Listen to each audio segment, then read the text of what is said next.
Hello, class. In this lecture, we're going to primarily focus on this idea of our values. So, as we talk about developing self awareness, we're going to primarily talk about kind of the value aspect and just kind of give a brief overview of kind of the different types of values that we have as a culture and kind of these individual values, and then kind of shift into how that affects our ethical decision making, right? And so we'll just kind of touch on those couple pieces in this particular lecture. So you can see here on the screen, values are the foundation for attitudes and personal preferences. Values help us make important life decisions, and they also help when we're in ethical situations and in these kind of moral dilemmas. Our values are going to help us hopefully make better decisions in those kind of more stressful scenarios. And so we'll kind of touch on those things throughout this short lecture. So the first slide here looks at our cultural values, and you can see, kind of this long list of different value dimensions. You can see the explanation of them. And so, for example, the United States values universalism, and we really kind of focus on these societal rules and norms. These are things that are valued in our culture, where that's not always the case. In other cultures or other countries, you see that particularism is maybe more valued, and that relationship is more of a focus, more of an emphasis. So you can go through and kind of look at some of these differences. And so, our values are shaped by our culture, by, kind of where we grow up and what has been kind of instilled in us through by our surroundings. So it's important to recognize that there are these differences. And so as we start working in a more diverse organization and start interacting with people that are from different places, to recognize that they're coming from potentially a culture that value different things than us. It doesn't make them better or worse than us, but we want to recognize that, and hopefully that gives us a little bit of an understanding as we have, so we can work through these differences a little more if we recognize kind of where it stems from, where it comes from, and now we can kind of talk through those things, and that's a really important starting point.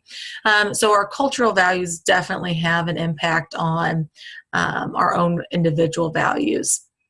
And we can break our individual, kind of our personal values, into kind of two different types of values: instrumental values, which are more of our day-to-day kind of actions. So our instrumental values, you can see, are desirable standards of conduct for attaining an end. So again, you can see some examples: being patient, being obedient, having some self-control. All those things are more kind of our day-to-day type of conduct that helps us to hopefully accomplish these terminal values that we have. And so the terminal values are the desired ends that we hope to achieve. And so again, some examples of those might be family security, national security. And so again, those instrumental values that we have will help shape our decision making, kind of short term and our day-to-day stuff, which hopefully leads us to being able to meet those terminal values that we have. And so those are going to look different for everyone. Our culture will play into kind of what those personal values are for us, just our upbringing, the different experiences that we have. And so as we gain more experience and we're in different situations, hopefully those continue to get shaped and continue to get stronger, because that will help us continue to make hopefully better decisions in the future. Just some examples of values that managers desire in employees. So you can see kind of these are more these terminal values that managers are looking for. So they desire employees that have a sense of accomplishment, that desire the self-respect, that are trying to achieve a comfortable life, independence, right? So these are all some of these more kind of organizational type of values that we look for in employees, and there's a strong connection between these desirable ends and being successful in an organization. In order to kind of develop, or not in order to develop, but how we develop from kind of having more of a self-centered kind of perspective to having a more mature, maybe, perspective in terms of our values and our ethics. Kohlberg came up with these different stages that we just naturally progress through as humans, right? And so we will, according to Kohlberg, we do follow these stages in order, but we can digress. So just because we make it to kind of the post-conventional stage doesn't mean that we can't go back to a more conventional stage in life, right? So just because we make it to that final stage doesn't mean that's where we'll stay. So I'm just going to give a brief description of each of the different stages. So the pre-conventional stage, and in parentheses is kind of another name for the stage, and it's more descriptive name. It kind of explains the stage a little better, maybe. So the pre-conventional stage is also known as the self-centered stage. And so at this stage, you're really focused on yourself. So you do things, you can still make good ethical decisions, but the reason behind those decisions is very self-centered. So I might do the right thing, but it's because I want to look good or I want to avoid punishment. And so that's why I'm doing the right thing. The conventional stage, as we kind of mature and as we maybe encounter more scenarios and experiences, we potentially are going to mature into the conventional stage, or what's also known as the conformity stage of moral development. And this is where I start conforming to what society thinks I should do. This is also sometimes known as the law and order stage. So I look to the law to help me decide what's right, what's wrong, what's a good decision to make, right? So I'm starting to not just focus on myself, I'm starting to look to see what others expect. The other thing that happens at this stage is I do kind of take that relationship into my decision making. So if this is a close relationship, if it's an important relationship, that's going to play into potentially how the decision I make. And so now I'm starting to be a little more concerned about the other person or the others involved. Again, not just myself, like the previous stage. And then potentially we will mature into the last stage, which is post-conventional stage, or the principled stage. The principled stage is now where I have such strong values that I use those values that I have to help me make a decision.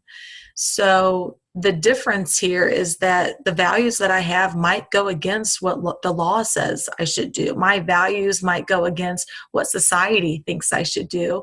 But I listen to those internal values that I have, and they're so strong that I'm okay if I get in trouble for doing this, right? I'm okay with those consequences, but I truly believe that this is the right thing to do based on the values that I hold, and that's really what drives my decision making in these kind of moral situations. And so again, those people that are in that stage for that situation recognize that there might be a consequence. They recognize that others might disagree with their decision, or they recognize they might go to jail or have some type of consequence.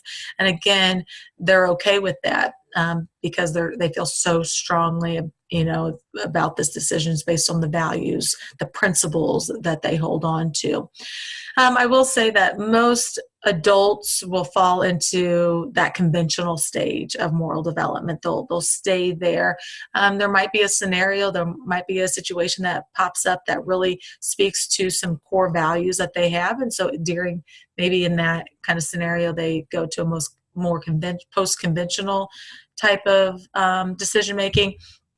But wouldn't it be uncommon for them to digress back to the conventional stage with other kind of moral dilemmas that might pop up. So a common example that's given with this particular development is this scenario that you see on the screen. A man's wife is dying of a very severe illness and needs medicine that costs a lot of money. He doesn't have enough money to pay for it, so he decides to break into the store and steal it in order to save his wife. Did he do the right thing? Right. And the idea that there's a few more details that typically go along with the scenario, that the druggist that invented the medicine has it way overpriced, and he refuses to let the man make payments for it or anything like that. And so, based on those details, what do you do? What would you do if you were in that situation? If we use that example and kind of look at Kohlberg's levels here or stages, if you say, again, it's not the answer, right? So if you say, yes, he did the right thing, I would steal the drug, right? I could say yes and still potentially fall into any of these stages, right? So if I said, yes, I would steal the drug, but if my reason is because I want to look good, I want to look like the hero, I need my wife around for something kind of selfish, for my, for something I need, then that would be more kind of this pre-conventional type of moral development, right? So it's because it's the reasons behind the decision, not necessarily just the decision itself. If I said no, I could still fall into that pre-conventional self-centered stage because I don't want to do it, because I don't want to get in trouble. I don't want to have to go to jail. I don't want to have to suffer those consequences. That might be, again, more of this pre-conventional self-centered stage. Now, if I look at that scenario and said, yes, I would steal the drug, and I believe that's what society would expect me to do, because society might agree that this guy is overpricing things, and it agrees that he kind of tied my hands and thinks I should do that, then maybe that puts me in more of a conventional conformity stage. If I said, no, I'm not going to do it because the law says I should not steal, and the law says that he has the right to, price his inventions how he chooses, then again, that would be more conventional because it's that law and order. I'm following kind of those, conforming to those laws. And then if I answered yes, I would steal the drug because of some core values that I have. I believe that saving a life is so important, and that's what kind of drives my decision making, then that might be a post-conventional type of thought. Now, something I didn't mention earlier is with the post-conventional, something that's a little different now as we get it from conventional to post-conventional, is that relationship doesn't matter as much. I'm going to act whether I know you or don't know you, right? Because I'm basing it on those values, not because of the relationship. So a post-conventional person would feel so strongly about this particular situation that they would steal a drug, whether you're my spouse, whether you're my friend, whether you're a stranger, right? That relationship isn't going to have that impact that it does in the conventional stage, because again, it's coming from those values that I hold so strongly, and that's driving that decision. So that's kind of a big kind of distinction as we get into that post-conventional type of decision making. Experiencing these different things and developing our morals and really thinking about our values plays a big part when we are in those dilemmas, right? We want to have a strong sense of what our values are. So when we're in a situation where we're being pressured, it's easier for us to make that right decision because we have some values to fall back on, to have kind of that base to go from. And we're not as easily persuaded by those that maybe don't have those values, right? And so that those values become really important as we make decisions in a kind of a pressure situation. Some recent examples of these unethical decisions that are made and in different organizations, we recently saw kind of the EpiPen price gouging scandal, and raising that price so high that it became, unaffordable for those people that really needed this for this life-saving medication that they would need, all to try to make more money, a bigger profit. We've seen a slew of sexual harassment scandals in, organizations across the board. The Wells Fargo creating these fake accounts to try to up your individual bonuses and things like that. Apple slowed down their iPhones, right? We heard about that, to try to get you to have to buy a new iPhone every 2 years or whatever they were shooting for. All right, so these were all kind of unethical decisions that were made and that people went along with within the organization. So the idea is that maybe if we had a better ethical culture, right? Somebody would have spoken up. Somebody would have said, this isn't right. This doesn't feel right, and had those types of conversations. The reasons why people are kind of hesitant, they feel really pressured in organizations. There was a study done by the American Management Association that concluded that most managers feel they are under pressure to compromise standards to meet company goals, to meet that bottom line, to get that profit, to get that sale, whatever it is. And if that's all we're measuring, right, if we have these goals that, are kind of these high pressure goals, then we create an environment where people are saying, I have to. I don't have a choice. I need this job, so I have to cut this corner, or I have to make this maybe not so great decision so I can get that number, right? So I can meet that goal. And unfortunately, we feel that our hands are tied, right? And so again, we need to make sure that we're creating a culture where people feel, employees feel that they can stand up, that they can say something and have these conversations to try to prevent those scandals that we saw on the previous slide. Some different kind of ethical decision-making tests that you can do are up on the screen and explained in the book. But the idea behind all of these tests is for you to kind of think again on you, right? So it forces you to say, okay, is this really the right thing, right? Yeah, it's going to help me make my goal, but is it truly the right thing to do? All right, and so kind of these red flags, anytime you feel like this isn't right, analyze it, talk to someone else about it, see if they would suggest the same thing when they're not involved, right? So if you can take yourself out of the situation and, it doesn't have that impact, that personal gain, right? Would you still do the same thing? Would you recommend that someone else take that same action that you're considering? All right. The front page test is the idea that would I share this with everybody, right? Am I okay if everyone knows that I made this decision? And if you're not, then again, that's a red flag. I give an example typically in class that maybe I'll share when we're face to face, but that was a red flag for me. I wasn't willing to share this decision with my family. And I'm very open with my family. We're very close, but I wasn't, this one scenario, I made a decision, but I didn't share with anybody, right? That should have been a red flag right there, right? That I wasn't doing that. So you can kind of think through these things about some of these unethical things that you've done. We've all done them. It doesn't make us bad people, but hopefully we learn from them, right? And, would we want people to treat us this way? Right, that golden rule test. If I had a business, or if I was a customer of, my business, would I want to be treated that way? Right. So it's things like that maybe help us kind of think a little differently about the scenario, not just so focused on that goal that we're trying to accomplish. And that's really the idea behind those tests. The last slide doesn't have anything on it, but I want to talk to the idea of kind of the whistleblower. And so this is something, to try to create an environment where people do feel comfortable speaking up and staying true to their values and being willing to say, what, this doesn't feel right.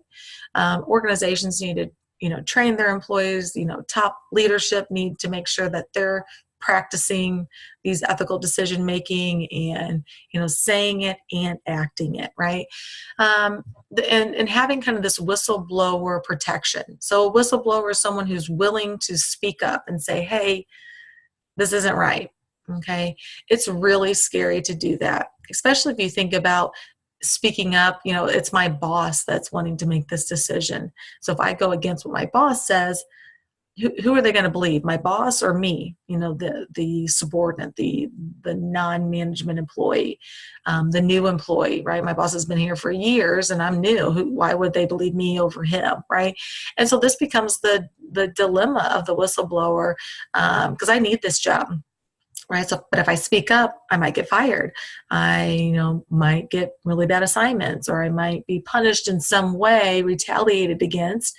And so an organization, if they truly want people to feel like they can speak up, they need to provide some protection to their whistleblowers. Have a policy, encourage that confidential reporting, whatever it might be, because it's really scary. And then you can go out there and see lots of examples of whistleblowers who were fired, whistleblowers who their reputation was damaged, and maybe eventually got back their job after going to court and after pursuing it. But that's a lot of work and a lot of stress, and and so there's really, it's not as easy as maybe it looks, right? So it really takes a combination of the organization creating a culture that supports values and really supports kind of ethical decision making, and then also from the individual to really listen to their values and really think about, what are my values,